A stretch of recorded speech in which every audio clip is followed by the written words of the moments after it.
Hope all is well with each and everybody out there. Appreciate you guys tapping in. Let me take off the seatbelt because I am parked. It's not a moving vehicle. You know what I mean? But yeah, big shout outs to everybody that's been constantly tapping in with us. You know, I know the content's been a little bit sporadic recently.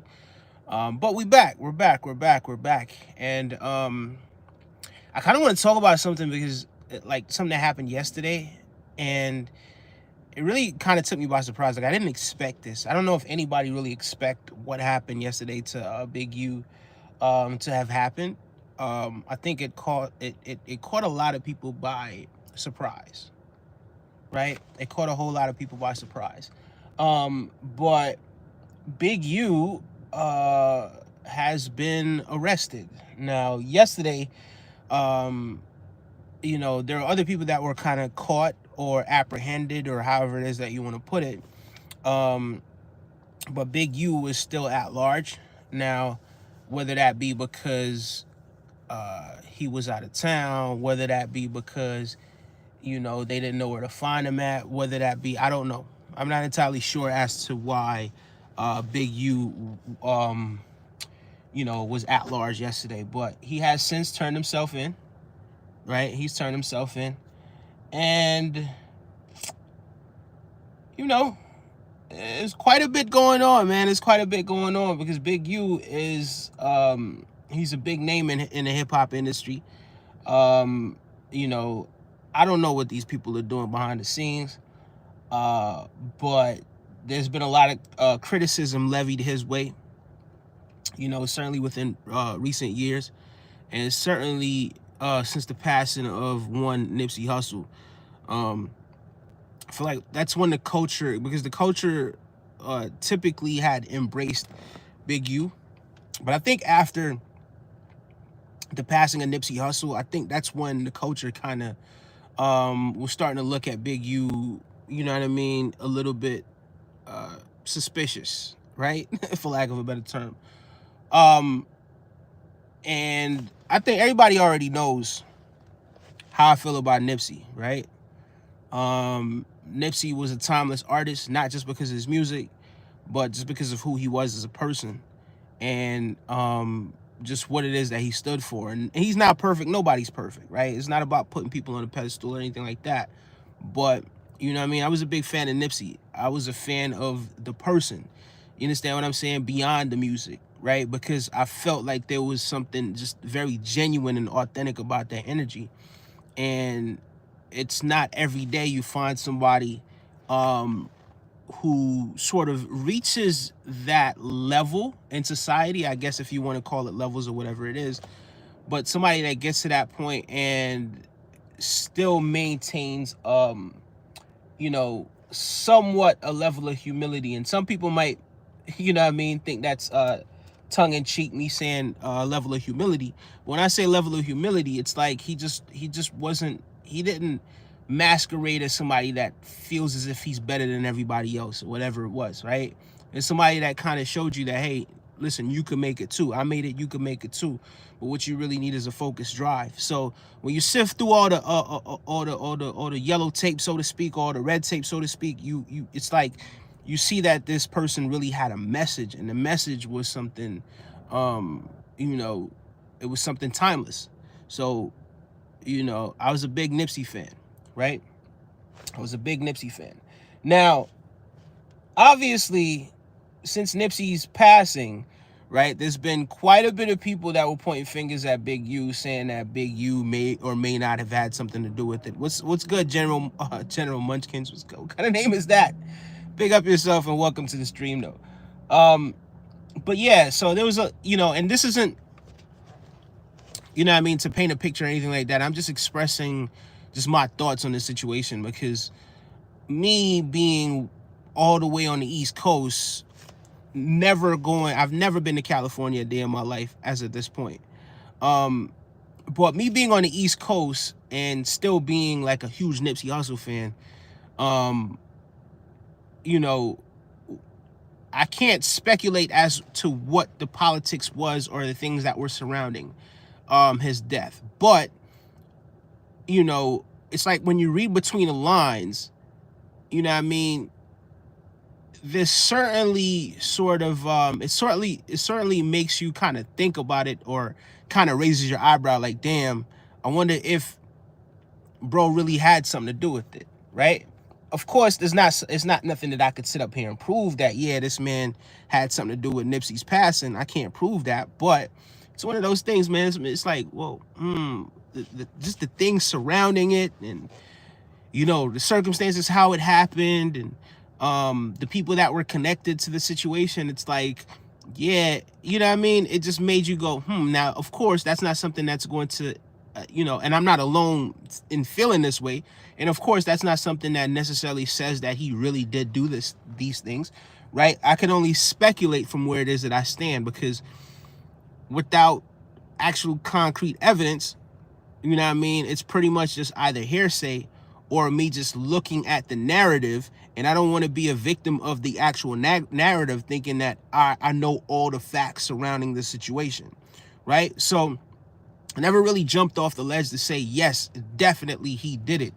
But as far as, when you kind of sift through it and you see that, well, this individual was pretty much, he speaks about people checking in, and if they don't check in, there's consequences if you don't check in, and this, that, and the third. And when you see that there's somebody from your faction, quote unquote, right? You know what I mean? Nipsey Hussle was somebody that was proud of where it is that he came from, and what it is that he represented, right? And of course, he was transitioning into the business as well, but at the same time, he is from the faction of Big U, where Big U is the big homie. And he wasn't protected. I'm not entirely sure what transpired around that whole situation, why he wasn't protected. But of course, Nipsey Hussle had his own sort of clique as well, and his own people that followed him as well. So yeah, there's also that sort of school of thought as well, where it's like, all right, Nipsey Hussle, he's doing his own thing, Big U's doing his own thing. But at the same time, it's like, well, when something happens to somebody like Nipsey Hussle, and especially when people are so connected, right? Like, if you think about it, these people all know each other. These people are all from the same set, quote unquote. And these people know who the big homie is. So if you know who the big homie is, and the big homie isn't sanctioning this, and of course, it's not to say that people can't go off and do something, but if the big homie is, if you know that the big homie is going to dispute this, or the big homie's not going to be happy about this, why would you do this? Why would you put yourself in that position where you do something like this if it wasn't signed off by somebody over you, because y'all are part of that faction? You understand what I'm saying? So it kind of make you think to yourself, well, damn, maybe he knew that there wasn't going to be any consequences if he did do it. Maybe he chose an opportunity to do it when maybe Nipsey and Big U weren't seeing eye to eye. Or maybe it's something where it could be what the common consensus is. And I don't want to attach that to somebody's name unless I have some concrete evidence. But that's just the way how I seen it, right? But again, it really kind of took me by surprise, because I wasn't expecting to see or hear anything pertaining to that. But yesterday, yeah, man, yesterday the news just crossed my timeline, and I was like, whoa, what? You better not mess with my game, or you'll be messing with Senior Beatdown, Cup, and worst of all, Larry. Okay. Akuna Matata, big up yourself, Latnif. Welcome. So federal authorities arrest alleged LA street gang leader Eugene Big U Henley. Now, this is from The Guardian. Investigators say he ran a mafia-like enterprise and is charged with crimes including drug trafficking. Now, again, these are allegations. We don't know if these things are actually true, but, yeah. So federal authorities have taken into custody on Wednesday an alleged longtime leader of the Los Angeles street gang, who investigators say ran a mafia-like criminal enterprise that included the M-word, H trafficking, and extortion, while he also worked as an entertainment entrepreneur, officials have announced. Eugene Hanley, known as Big U, was one of 18 members of the RSC, right? You guys know exactly what that is, but the Rolling 60s, charged in a federal complaint with a litany of federal crimes, including the trafficking of certain substances, conspiracy, and firearms offenses, the United States Attorney's Office said in a statement. So, yeah. These are some real serious allegations. Some serious charges are being levied against Big U at this moment. But before turning himself in on Wednesday, the self-described community activist recorded videos denying the accusations. I think in situations like that, not telling people what it is that they should or shouldn't do, but it probably would be in your best interest to maybe not necessarily make a video. And I did see the video, and the thing that kind of stuck out to me was when he was like, handle it in the street, when he said something and he alluded to that. You know what I mean? If you have a problem with somebody, in which a part of me understands what it is that he's trying to say or he's trying to communicate. But at the same time, it's like, I don't think that's necessarily the right thing for you to say, given the circumstances that you're going through at this particular moment. So yeah, that was a little bit surprising. But yeah, he kind of lashed out against a few people, talking about like certain people that he was affiliated with in the past, people that have been dragging his name on the internet. Some of these people you know, some of these people you might not know, and alluding to some of these people being the ones responsible for him getting to where it is that he is right now. Now, with complete disregard for his own actions. And again, this isn't something where I could say, all right, cool, well, he definitely did this or he definitely did that. I can't concretely say that he was doing these things or the things that he's being accused of are actually things that he has really been doing. But at the same time, you know what I mean?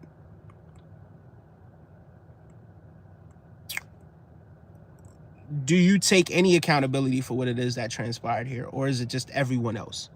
Right? So it's one of those things where it's like, it's sort of difficult for me to, given the organization that you claim, well, you've claimed to be a part of, certainly in the past, right? Given the things and the people that surround you, given, all of that stuff, right?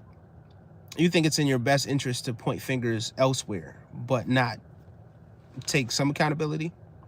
So that's my whole thing. So this is the price of being black and trying to help somebody, trying to help your community, and do what you can, Hanley said. You're just guilty because somebody else don't like you. And in certain cases, what he's saying right there, it does have some truth to it. I'm not going to sit up here and cap. But in this particular situation, bro, we're not going to make it a situation like that, because if the things that you're accused of, you were actually involved in doing these things, then you're not making the community safer for black people or anybody, right? You're making, you're not contributing to, enough to people, being outside as free people. You understand what I'm saying? So yeah, you commend people when they do things for the kids, when they help the kids and try to keep the kids on a straight and narrow. But it's just one of those things, man, where it's like, yeah, in some cases, what it is that he's saying can hold some truth, but in this case, I don't necessarily know if you can fall back on that, not given the circumstances. But who knows? Maybe I could be wrong. Maybe all these accusations are false. Who knows, right? So his appearance in federal court was scheduled for Thursday afternoon, the federal prosecutor's office said. The Associated Press could not locate an attorney for Hanley. 10 gang members were arrested this week, while Hanley, 58, and one other were initially considered fugitives, the statement said. The FBI announced on X on Wednesday evening that both had been taken into custody. Other defendants were already in custody. Hanley allegedly masterminded a criminal operation that investigators dubbed the Big U Enterprise, and is also suspected of embezzling donations to developing options, they didn't put it in quotations, but an anti-gang charity he founded. But which prosecutors say he used as a front for fraudulent purposes to insulate its members from suspicion by law enforcement. Yeah.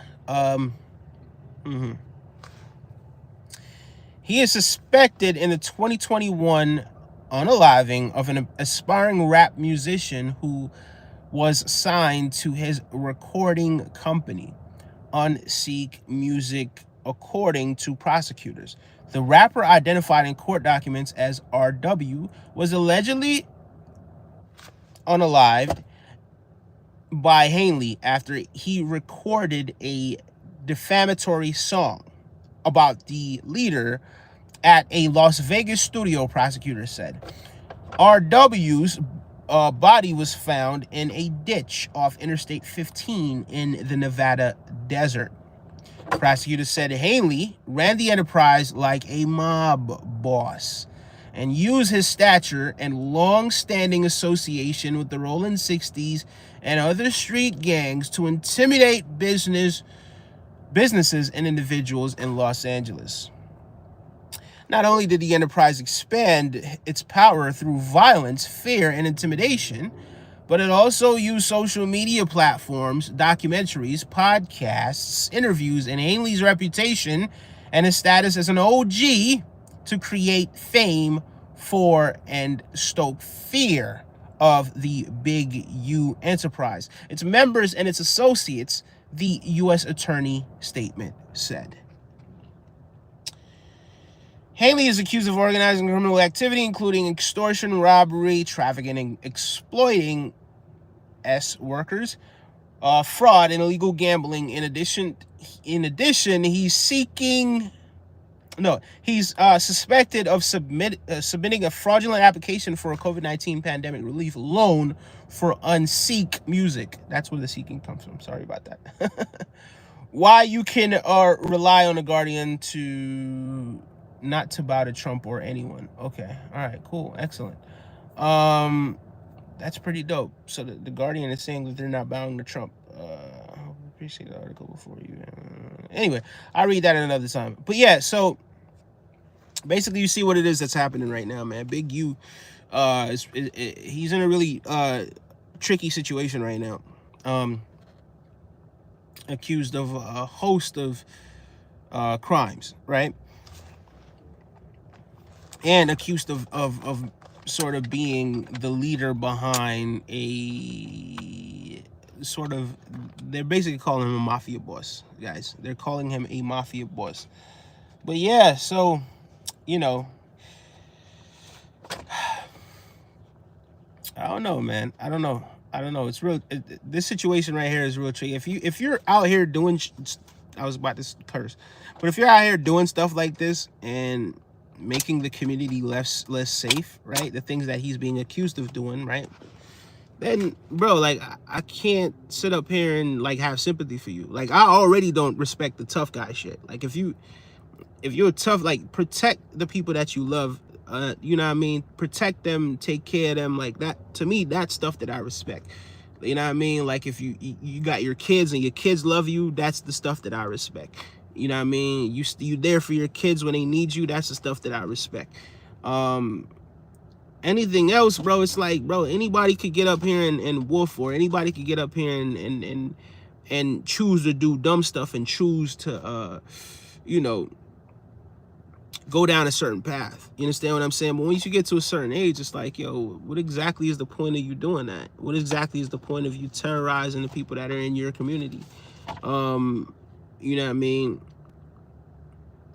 So, yeah, you know, it's just really tricky and really unfortunate, you know, for the people that are quote unquote victims. You understand what I'm saying? And RW, whoever he is, the man has a family. However he ended up where he ended up, I don't know. We don't know. We don't know if he really did it. Maybe he did it. Maybe he didn't do it. Maybe he had something to do with it. Maybe not. Who knows, right? Because we weren't there. But the fact of the matter is somebody's not here anymore, right? So somebody's family is really mourning that loss, right? And, you know, we don't know the circumstances surrounding that situation. So, you know, we're just going to say condolences to the family, man. Condolences to the family. And, yeah, it's a rather unfortunate situation. Anyway, thank you guys so much for tapping in. Make sure you, how do I put this now? Make sure you guys like, subscribe to the channel, right? Take care of yourself. Peace out.